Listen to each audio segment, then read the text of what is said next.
ಇವತ್ತಿನ ಮುದ್ದು ಸೊಸೆ ಸ್ಟಾರ್ಟಿಂಗಲ್ಲಿ ಶಿವರಾಮೇಗೌಡರು ಮತ್ತು ಶಿವರಾಮೇಗೌಡರು ತಮ್ಮ ಇಬ್ಬರು ಎಲೆಕ್ಷನ್ ಬಗ್ಗೆ ಡಿಸ್ಕಷನ್ ನಡೆಸ್ತಿರ್ತಾರೆ.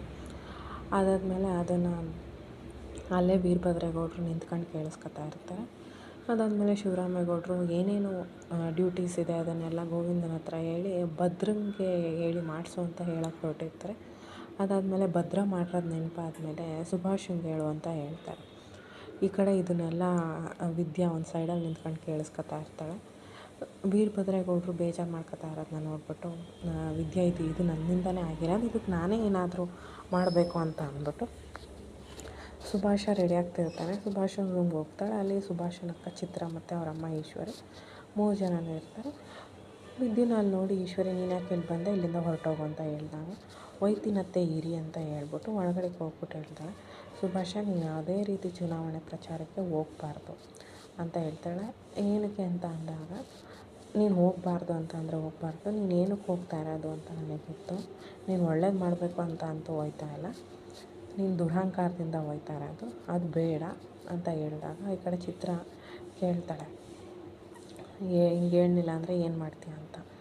ಏನು ಮಾಡೋದಿಲ್ಲ ಚಿತ್ರಕ್ಕ, ಇದನ್ನೆಲ್ಲ ಹೋಗ್ಬಿಟ್ಟು ನಿನ್ನೆ ನೈಟ್ ಆಗಿದ್ದನ್ನೆಲ್ಲ ಹೋಗ್ಬಿಟ್ಟು ಮಾವೇನು ತವ ಹೇಳ್ತೀನಿ, ಇದಕ್ಕೆ ಏನು ನ್ಯಾಯ ಕೊಡಿಸ್ತಾರೋ ಕೊಡಲಿ ಅಂತ ಕೇಳ್ತೀನಿ ಅಂತ ಅಂತಾಳೆ. ಆವಾಗ ಈಶ್ವರಿ ಹೇಳ್ತಾಳೆ ನೆನ್ನೆ ಆಗೋದನ್ನೇ ಮನಸ್ಸಲ್ಲಿ ಇಟ್ಕೊಂಡು ನೀನು ತುಂಬ ಇದು ಮಾಡಬೇಡ ಅಂತ ಹೇಳ್ತಾಳೆ. ಅದಾದಮೇಲೆ ಈ ಕಡೆ ಏನು ರೀಸನ್ ಹೇಳಬೇಕು ಅಂತಲೂ ವಿದ್ಯಾನೇ ಹೇಳ್ಕೊಡ್ತಾಳೆ. ನೀನು ಹೋಗ್ಬಿಟ್ಟು ಮಾವೇನು ಕೊಟ್ಟೆ, ನನ್ನ ಕೈ ಇದೆಲ್ಲ ಆಗೋದಿಲ್ಲ, ಕ್ರಿಕೆಟ್ ಆಡೋಕೆ ಹೋಗ್ತೀನೋ ಸಿನಿಮಾ ನೋಡೋಕೆ ಹೋಗ್ತೀನೋ ಏನೋ ಒಂದು ರೀಸನ್ ಹೇಳ್ಬಿಟ್ಟೆ ನೀನು ಹೋಗಬಾರ್ದು ಪ್ರಚಾರಕ್ಕೆ ಅಂತ ಹೇಳ್ತಾಳೆ. ಹೇಳಿದ್ಮೇಲೆ ಕಡೆ ಫುಲ್ಲು ಎಲ್ಲರೂ ಅವ್ರು 3 ಜನನೂ ಸಿಟ್ಟಾಗಿರ್ತಾರೆ. ಅದಾದಮೇಲೆ ವಿದ್ಯಾ ಒಂದು ಮಾತು ಹೇಳ್ತಾಳೆ, ಬುದ್ಧಿವಂತಿಗೆ ಮಾತಿನ ಪೆಟ್ಟಾದರೆ ದಡ್ಡನಿಗೆ ದೊಣ್ಣೆ ಪೆಟ್ಟು ಅಂತ ಹೇಳ್ಬಿಟ್ಟು ಅವ್ರನ್ನ ಫುಲ್ಲು ಇದಾಗಿ ಮಾತಾಡ್ಬಿಟ್ಟು ಇವಾಗ ನನ್ನ ಕಡೆ ಪಾಸಿಟಿವ್ ಟೈಮ್ ಇದೆ, ಸೊ ನಾನು ಹಿಂಗೆ ಹಾಡ್ತಿದ್ದೀನಿ, ನಿಮ್ಮ ಕಡೆ ಪಾಸಿಟಿವ್ ಟೈಮ್ ಇದ್ದಾಗ ನೀವು ಹೆಂಗೆ ಹಾಡಿದ್ರಿ ಅಂತ ಹೇಳ್ಬಿಟ್ಟು ಅಲ್ಲಿಂದ ಹೊರಟೋಗ್ತಾಳೆ. ಈ ಕಡೆ ಶಿವರಾಮೇಗೌಡರು ಮತ್ತು ಅವ್ರ ತಮ್ಮ ಗೋವಿಂದ ಮತ್ತು ಎಲ್ಲರೂ ಅಜ್ಜಿ ಎಲ್ಲರೂ ಕಾಯ್ಕೊಂಡಿರ್ತಾರೆ ಸುಭಾಷ ಇನ್ನೂ ಬಂದಿಲ್ಲ ಅಂತ. ಈ ಕಡೆ ವೀರಭದ್ರೇಗೌಡರು ಕ್ವಾಟ್ಲೆಗೆ ಹೇಳ್ತಾರೆ, ಈ ನೋಡ್ಲಾ ಅಪ್ಪಯ್ಯ ಇಷ್ಟೊತ್ತಾದರೂ ಕಾಯ್ಕೊಂಡು ಕೂತವ್ರೆ, ಆ ಸುಭಾಷ ಇನ್ನೂ ಬಂದಿಲ್ಲ ಅಂತ. ಅಷ್ಟರಲ್ಲಿ ಇವ್ರು 3 ಜನನೂ ಬರ್ತಾರೆ, ಸುಭಾಷ ಚಿತ್ರ ಮತ್ತು ಈಶ್ವರಿ 3 ಜನನೂ ಬರ್ತಾರೆ. ಈ ಕಡೆ ಮತ್ತೆ ಸೈಡಲ್ಲಿ ಬಾಗಿಲು ಮುಂದೆ ವಿದ್ಯಾ ನಿಂತ್ಕೊಂಡು ಇವನಿಗೆ ಸುಭಾಷಿಗೆ ವಾರ್ನಿಂಗ್ ಕೊಡೋ ಥರ ಅವನನ್ನೇ ನೋಡ್ಕೊಂಡು ನಿಂತಿರ್ತಾಳೆ.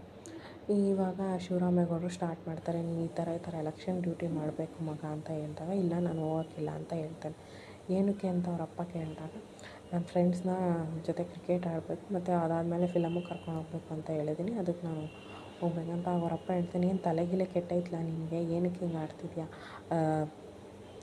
ಅಣ್ಣ ಇಷ್ಟು ದೊಡ್ಡ ಕೆಲಸ ಹೇಳ್ತಿದ್ರು ಇದಕ್ಕಿಂತ ನಿಂಗೆ ಇಂಪಾರ್ಟೆಂಟು ಅಂತ ಹೇಳಿದಾಗ ಈ ಕಡೆ ಶಿವರಾಮೇಗೌಡರು ಗೋವಿಂದನ ಸಮಾಧಾನ ಮಾಡ್ತಾರೆ. ಅವನಿನ್ನೂ ಚಿಕ್ಕವನು, ಅವನಿಗೆ ಏಜಿಗೆ ಮೀರಿದ ನಾವು ಡ್ಯೂಟೀಸ್ನ ಕೊಟ್ಟರೆ ಅವನಿಗೆ ಪ್ರಾಬ್ಲಮ್ ಆಗುತ್ತೆ, ಅವನು ಅದೇನೋ ಮಾಡಬೇಕು ಅಂತ ಅವನಲ್ವ ಮಾಡಲಿ ಅಂತ ಹೇಳಿದಾಗ ಇದನ್ನೆಲ್ಲ ಕೇಳಿದ ವೀರಭದ್ರೇಗೌಡರು ಫುಲ್ ಸಿಟ್ಟು ಮಾಡ್ಕೊತಾರೆ, ಅಪ್ಪ ಹಿಂಗೆ ಮಾಡ್ತಾನೆ ಅಂತ.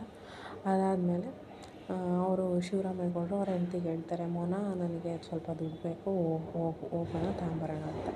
ಅವ್ರು ಈ ಕಡೆ ಹೋದ್ಮೇಲೆ ಅವ್ರ ಅಜ್ಜಿ ಕರೀತಾರೆ, ಬಾರ್ಲಾ ಇಲ್ಲಿ ಸುಭಾಷ, ಯಾಕೆ ಹಿಂಗೆ ಮಾಡಿದೆ, ನಿನ್ನೆ ರಾತ್ರಿ ಅಷ್ಟೊಂದೆಲ್ಲ ಹೇಳಿದ್ಮೇಲೂ ನೀನು ಹಿಂಗೆ ಮಾಡ್ತಿದ್ಯಾ ಅಂದ್ಬಿಟ್ಟು ಸುಭಾಷಿಗೆ ಒಂದು ಕೆನ್ನೆಗೆ ಹೊಡಿತಾರೆ. ಅದಾದಮೇಲೆ ಈಶ್ವರಿಗೆ ಚೆನ್ನಾಗಿ ಬೈತಾರೆ, ನೀನು ಮುದ್ದಿಂದನೇ ಕಣೆ ಹಿಂಗಾಗಿರೋದು, ಸರಿಯಾಗಿ ಅವ್ನಿಗೆ ಹೊಡೆದು ಬುದ್ಧಿ ಹೇಳಿದರೆ ಹಿಂಗಾಯ್ತಿರಲಿಲ್ಲ, ನಿಮ್ಮ ಅಪ್ಪನೇ ಅವ್ರ ಅಣ್ಣನ ಮುಂದೆ ನಿಂತು ಮಾತಾಡೋಕ್ಕೆ ಹೆದರ್ಕೊತಾ ಇರ್ಬೇಕಾದ್ರೆ ಹಿಂಗೆ ಮಾತಾಡ್ತೀಯ, ಇನ್ನೊಂದು ಕಿಟ ಹಿಂಗೆ ಮಾಡಿದ್ರೆ ಸರಿ ಇರೋಕ್ಕಿಲ್ಲ ಅಂತ ಅವ್ರ ಅಜ್ಜಿನೂ ಚೆನ್ನಾಗಿ ಸುಭಾಷಿಗೆ ಹೊಡಿತಾರೆ. ಇದನ್ನೆಲ್ಲ ನೋಡಿ ವಿದ್ಯಾ ನಗಾಡ್ತಾ ಇರ್ತಾಳೆ. ಅದಾದಮೇಲೆ ಈ ಕಡೆ ಶಿವರಾಮೇಗೌಡರು ದುಡ್ಡು ತಗೊಂಡು ಬರ್ತಾರೆ. ಬಂದುಬಿಟ್ಟು ಕಾರ್ ಹತ್ತುತ್ತಾ ಇರ್ತಾರೆ. ಆಗ ವೀರಭದ್ರೇಗೌಡರು ಹೇಳ್ತಾರೆ, ಅಪ್ಪಯ್ಯ ನಾನು ಬರ್ತೀನಿ ಕಣಪ್ಪಯ್ಯ, ಎಲ್ಲ ಕೆಲಸ ನಾನು ನೋಡ್ತೀನಿ, ನೀವು ಬರೀ ಭಾಷಣ ಮಾಡೋದು, ಕೈ ಮುಗಿಯೋದು ಇಷ್ಟೇ ಅಂತ ಅಂದಾಗ ಶಿವರಾಮೇಗೌಡರು ಇಲ್ಲ ನಿನ್ನ ಸಹಾಯ ನನಗೆ ಬೇಡ, ನಮ್ಮ ಕೆಲಸ ಮಾಡೋರು ತುಂಬ ಜನ ಅವರೇ, ಹಾಗೂ ನಿನ್ನ ಸಹಾಯ ಬೇಕು ಅಂತ ಅಂದರೆ ನಾನು ಅಲ್ಲಿ ಎಲೆಕ್ಷನಲ್ಲಿ ಗೆಲ್ಲೋದು ನನಗೆ ಬೇಡ ಅಂತ ಹೇಳ್ಬಿಟ್ಟು ಕಾರ್ ಹತ್ಕೊಂಡು ಹೋಗ್ತಾರೆ. ಇದನ್ನು ಕೇಳಿದ ವೀರಭದ್ರೇಗೌಡರು ಫುಲ್ ಅಂದರೆ ಇಷ್ಟು ದಿನದ ಎಪಿಸೋಡಲ್ಲಿ ಅವ್ರು ಇಷ್ಟೊಂದು ಬೇಜಾರಾಗಿರಲ್ಲ, ಈ ಎಪಿಸೋಡಲ್ಲಿ ಫುಲ್ ಬೇಜಾರಾಗಿ ಅಳ್ತಿರ್ತಾರೆ. ಇದನ್ನು ನೋಡಿದ ಕ್ವಾಟ್ಲೆನೂ ಅಳೋಕ್ಕೆ ಸ್ಟಾರ್ಟ್ ಮಾಡ್ತಾರೆ. ಈ ಕಡೆ ಮತ್ತೆ ಇವ್ರುಗಳೆಲ್ಲ ನೆಗೆಟಿವ್ ಕ್ಯಾರೆಕ್ಟರ್ಸ್ ಇರೋರೆಲ್ಲ ಡಿಸ್ಕಷನ್ ಸ್ಟಾರ್ಟ್ ಮಾಡ್ತಾರೆ. ಆ ವಿದ್ಯು ನಿಂಗೆ ಸುಮ್ಕೆ ಬಿಡಬಾರ್ದು, ಅವಳಿಗೆ ಏನಾದ್ರು ಮಾಡಲೇಬೇಕು ಅಂತ ಹೇಳಿ ಡಿಸ್ಕಷನ್ ಸ್ಟಾರ್ಟ್ ಮಾಡಿರ್ತಾರೆ. ಅವಳಿಗೆ ಮಾಡಬೇಕು ಅನ್ನೋ ಏನಾದ್ರು ಒಂದು ಪ್ಲ್ಯಾನ್ ಮಾಡಬೇಕು ಅನ್ನೋದೇ ಎಂಡಿಂಗ್ ಆಗುತ್ತೆ. ಅದೇ ಇವತ್ತಿನ ಎಪಿಸೋಡ್.